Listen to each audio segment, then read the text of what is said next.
Gajra drawing solution la Aviva E3D la 10 volume நாங்க cover பண்ணுவோம். அதுல first chapter வந்துட்டு equipment na plant la இருக்கிற இந்த equipment create பண்றது, இது nozzle, இது support இதெல்லாம் எப்படி create பண்றதுன்றது first chapterல உங்களுக்கு சொல்லி கொடுத்துருவாங்க.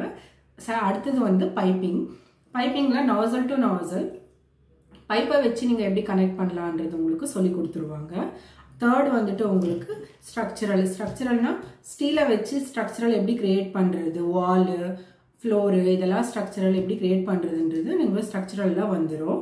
அப்புறம் வந்துட்டு அடுத்த சாப்டர் எலக்ட்ரிக்கல்ல உங்களுக்கு வந்துட்டு கேபிள் வே, எலக்ட்ரிக் வே எப்படி கிரியேட் பண்றதுன்றது சொல்லிடுவாங்க. HVACல வந்துட்டு அடுத்த சாப்டர் அதுல உங்களுக்கு என்ன சொல்லி கொடுப்பாங்கன்னா சென்ட்ரலைஸ்ட் AC இருக்கும் இல்லையா, அது எப்படி கிரியேட் பண்றதுன்றது உங்களுக்கு அதில் சொல்லி கொடுத்துருவாங்க.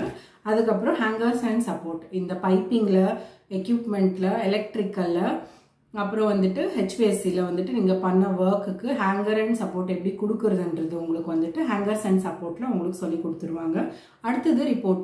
இவ்வளவு தூரம் நீங்க பண்ண ஒர்க்ல வந்துட்டு எத்தனை மெட்டீரியல் நீங்க யூஸ் பண்ணிருக்கீங்க, இந்த பைப்பிங்குக்கு இவ்வளவு திக்னஸ் யூஸ் பண்ணீங்கன்னா எந்த பைப் உங்களுக்கு தேவைன்றது ரிப்போர்ட்ல உங்களுக்கு ஓவராலா வந்துடும். அதை வச்சு நீங்க பர்ச்சேஸ் பண்ணிக்கலாம். அடுத்தது வந்துட்டு ஸ்பாய்லர், அப்புறம் ஐசோடிராஃப்ட். ஸ்பாய்லர்ன்றது வந்துட்டு அதுவே வந்து வெல்டிங் மாதிரி தான், அதுக்கான அர்த்தம் வெல்டிங் பண்ற மாதிரி தான். ஐசோடிராஃப்ட் வந்து பைப்பிங் வந்துட்டு நீங்க 3Dல பாக்குற மாதிரி 3D டைமென்ஷன்ல நீங்க பாக்குறது, பைப்பிங் மட்டும் 3D டைமென்ஷன்ல பாக்குறதுக்கு ஐசோடிராஃப்ட் நீங்க யூஸ் பண்ணலாம். அடுத்தது வந்து டிராஃப்ட். இவ்வளவு தூரம் நீங்க பண்ண எல்லா ஒர்க்கு 3Dல நீங்க அவுட்புட் பாக்குறது டிராஃப்ட். அதுல வந்து நீங்க 3Dல அவுட்புட் எல்லாமே பார்க்கலாம். அதுக்கு அடுத்த சாப்டர் ஃபைனலா வருது வந்துட்டு கமாண்ட். இது எல்லாமே நீங்க இவ்வளவு தூரம் மேனுவலியா பண்ணிட்டு இருந்தீங்க, ஒன்னொன்னா சூஸ் பண்ணிட்டு. கமாண்ட்ல வந்துட்டு யூசிங் கமாண்ட்ஸ் எப்படி இது நீங்க பண்ணலான்றத கமாண்ட்ல சொல்லி கொடுப்பாங்க.